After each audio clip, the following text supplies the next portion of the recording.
In this video, I'm going to show you how to add NAS100 in MT5 mobile. Now, the first thing you have to make sure is that you're signed into MT5 with a broker that actually supports the NAS100.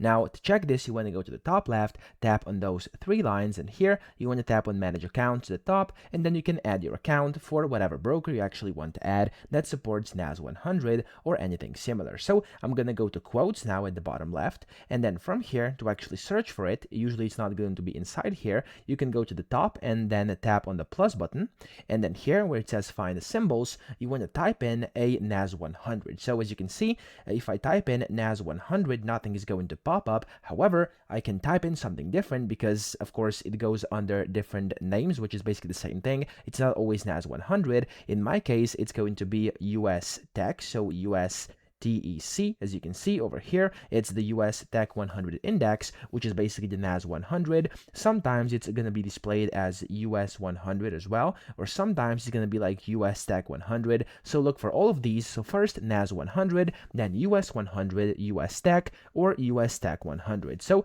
under those names, you'll be able to find your NAS 100 NASDAQ, and that's pretty much all you have to do. So I hope this video helped you out, and of course you want to add one after you've done that as well. So if I go to over here, if I, for example, type in US Tech, you want to go and tap on the plus button next to it, it's going to get added, and then I can go out, and at the bottom, I can now find it. So yeah, if it helped you out, please subscribe to the channel and help me out as well.